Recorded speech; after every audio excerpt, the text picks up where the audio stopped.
Hello friends, welcome back to the World Cup reports and welcome back to springtime here in Berlin, finally, and we're missing out on the greatest of all time. I'm not talking about Janja, I'm talking about Whitney, so always carry her in your heart, in your soul, always have her in your Spotify playlist. How will I know? You will know in a bit who won, maybe you know it already. I will not spoil it here. I think I will mention it at the end of the video. Anyway, let me see. Welcome back to me rambling on and trying to analyze what is happening. Plastic holes, plywood walls. I feel a bit rusty, and I feel I got a really slow, draining voice when I try to analyze stuff. This is because I'm talking into the microphone. Things are moving. Anyhow. I will go again to Brixen, which will be a live World Cup again for me. I will again cover the whole setting process, and maybe I will do the other reports as well, leading up to Brixen. If you have any questions about any of the World Cups, hit it in the comments. I'll try to hit up some of the setters or organizers if you have any questions. And again, in Brixen, I'd like to show you everything what you want to know, or everything I think is interesting about the World Cup circus. Let's get into it. I don't want to talk anymore, and maybe you don't want to see me anymore. Yeah, but if you want to see me, come to Brixen. It's a beautiful city, and hopefully the weather is good as well. So this is almost 2 minutes of you listening to me. Thank you. Woo. Bye. World Cup number 1, Hachioji in Japan, and this Saturday we started with the women's final. All of these 6 finalists never won a World Cup before, but have been in finals before.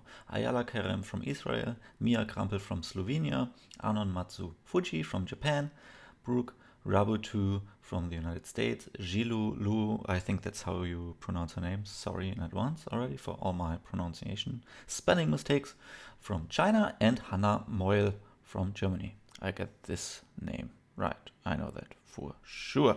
Okay, let's start with boulder number 1.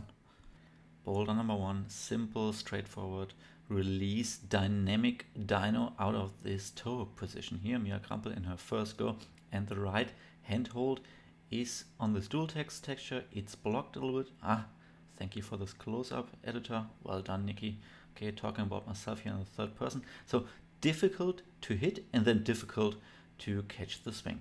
Mia was not able to do this. Ayala was able to do this in her first go. We will take a look in a second what she did different to Mia. After this, we're moving into a dual text pinchy section. All these cheetah pinches, slow pass, you name it, you climb it any way you want it. And then we went to the crux. Ayala with her left foot up, and then to this big taiju. Is it called taiju? You know what I'm talking about. The penultimate sloper falling off, unfortunately. There's a little dual text for her forearms. Maybe that's nicer, maybe not. I don't know, I haven't climbed it, but I can imagine that it's a little bit nicer so you don't sacrifice too much skin. No one was able to do this move at the top except for Brooke and Hannah Moyle. Brooke was in her second try, Hannah was in her flash attempt, so we will see how they do it. The jump was already quite different, and then they move into the upper part. Still looking around. Brooke going with her left hand first, crossing over so her hips can stand below the hold, matching, wrestling, going with her right hand again, and then a double heel hook to match the top, while Hannah goes with her left foot far on the left, matches. We will take a look at this now. Okay, jump, and Brooke on the left side tries to stop the momentum with her left hand really low on the start hold to drag it and minimize the momentum, while Hannah goes with her both hands immediately to the hold. And now we can see here another method, grabbing with the left hand into the undercling part to slow the momentum down. Mia was the only one not being able to stick the move, even though her left hand is in the bolt hole. Maybe it's a little bit too far to the left, but it's depends a little bit on the left arm because it gives you push, stability, and drags the swing out. While She loses control of her left arm and falls down. Ayala, we can see her left arm is pushing her higher and into a more stable position with her right shoulder to be able to hold the crimp. Okay, the upper crooks. Of course, the IFSC doesn't give me any angles I can work with because they are really interested to show faces. But anyway, Brooke on the left side has her foot on the zone hold, so it's difficult to compare, but her lower body is always below the sloper. Her hip is closer to the wall compared to Ayala's, and that's how she tops it. But Hannah climbed it as well, and she was in a similar position to Ayala, so we take a look at those two. And to hold the sloper, you want to keep your hip really, really close to the wall. Otherwise, the sloper gets really, really bad. I think Hannah's right hand is a little bit further left on the sloper, while Ayala's right hand is a little bit further right. I cannot prove this, but I can prove that Ayala cuts loose with the left foot. The leg swings out, she doesn't have the power and shoulder stability, and the hip moves further away from the wall, while Hannah steps through with her right foot onto the zone, matches left hand, and now with her height she can reach the top hold, push with the left hand to get into a stable position, toe hook and stepping on top, a bicycle, and top flash for Hannah Moll in boulder number 1. Okay, 2 tops in boulder number 1, 5 zones in total, and Mia Crumple just lost a lot of power and a lot of skin, and we're moving on to boulder number 2. A swingeling from the left side to the right side with a huge jug.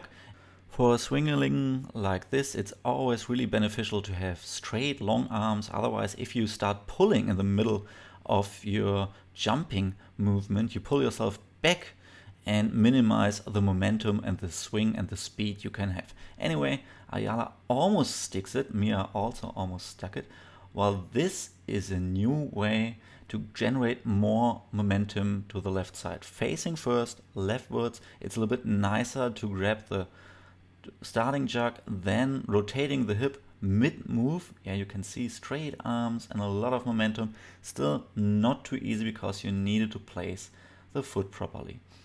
This can also show the hip movement. The hip initiation is really important because the hip generates the height. Hannah on the left side when she doesn't stick the move, and on the right side while she sticks the move. Her hip is way higher and she can move way further to the right and stick the move. Creating swing wasn't the only problem. Landing was also a problem, but you were able to do this in many different ways. The second way and the third way, a back step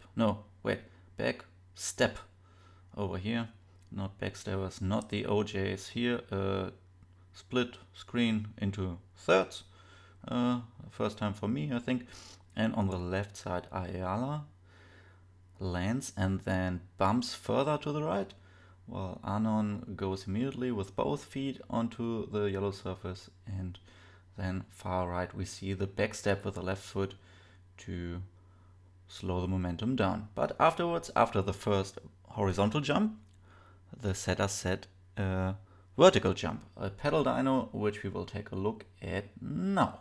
Ayala was the first one to try the jump and take a look at her left foot. It's on the yellow surface to engage and push for the vertical pedal dyno. I don't know why, because there was also a jib on the volume. Of course, it wasn't like in a really comfortable position, but Brooke shows us how the jib can help you to engage and start the movement. This is really great to see again, like how you swing into the wall. Her left foot smears, really takes place on the jib, and then her hip goes left, right, then upwards, and she's almost able to stick the last move. Jilu also touched the last hold, while Hannah didn't have a great time, not while swinging, not while jumping. Her hip is a little bit further to the left and stays far to the left, not parallel to the wall. First she goes up left of the holds, then she goes to the right, while Brooke goes a little bit further to the right first and then stands up. Her hip goes into the wall and she can carry the momentum almost to the top. Unfortunately, she doesn't stick the move, but yeah, zone and top. So nothing changed here after boulder number 2, but I like that the setters mixed 2 dynamic moves. First a horizontal one, then you were able to slow down a little bit, but had to concentrate again and do a pedal jump to the top. Usually we have a dynamic move like in boulder number 1, and then the character and the style of the climb changes.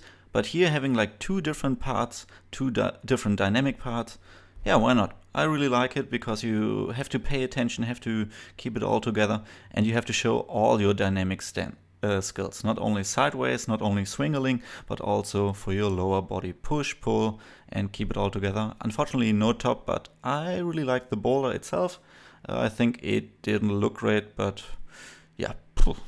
Boulder number 3 started again with a dynamic move, this time a fast stand-up, and you needed to stand in between those 2 volumes, keep your hip close to the wall. Many of them had a few problems, and we see here Mia crumple on the left side while she was able to do it. Of course it was a dynamic stand-up, but you shouldn't be too fast. You should be able to keep your weight a little bit further to the left, and really important is to keep your hip and shoulders close to the wall. In her unsuccessful try on the right side, we can see the shadow, so she's way further away from the wall, while on the left side she slows down, has her weight further over her left foot, shifted it in a better position, and her shoulders and her hip are really close to the wall. Could have also been because she wanted to go to the right side, the chalked side of the 360 volume of the side pole, while Ayala here, for example, is doing a palm, using her holy palm, gently placing it on top like the Pope when he touches something and something is holy afterwards. I think that's how it works. Anyway, a little bit more gentle, that's what I mean, not pulling, otherwise your weight shifts too far to the right and you're off the wall. And then at the top you needed to transfer right. She slipped here out of the volume, so no one did the top traverse except for someone of those 2. So enjoy Brooke and Hannah. Brooke clings onto the volumes and does a dynamic grab bump with her right hand, and then she goes into Gaston here, which allows her to move around with her feet, isn't sure where do I place my feet. Hannah is also in the Gaston, goes back with her left hand, goes back with the other hand, cannot move anything, looks a little bit awkward. Right foot over to the right, doesn't work while we froze Brooke here. Now she wants to go back into the Gaston. Thank you IFSC for this camera work. Hannah goes to the right side, which is too slopey, falls off, and then we go back to Brooke. Out of the Gaston position, and with her left foot higher, she can palm out with the right hand, and then just palm, palm, palm, push, push, push, and be a little bit flexible, push yourself into the stable position, and top for Brooke Rabatou, and she takes the lead with 2 tops after 3 boulders. For me, performance-wise, a little bit unexpected because Hannah is very, very, very good on slabs, but after what happened in the last 10 days, the tragedy, I think it's pretty difficult to perform and be concentrated on slabs in a competition. I wouldn't know like how I would compete.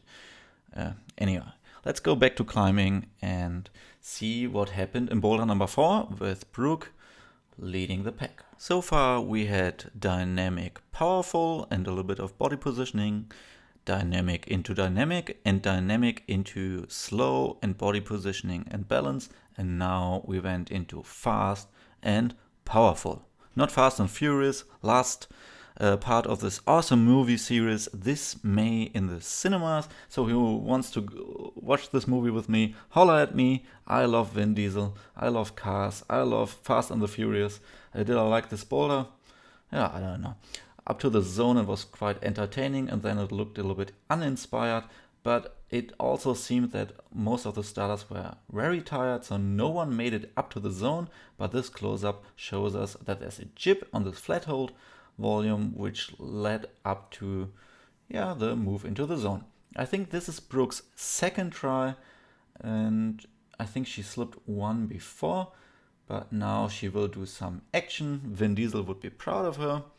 It's all about family, and it's all about engaging. Yeah, left hand crimp, right hand also crimp, and then into the zone, zack, got the zone, and now with uninspired, I mean, well, yeah, unknuckling.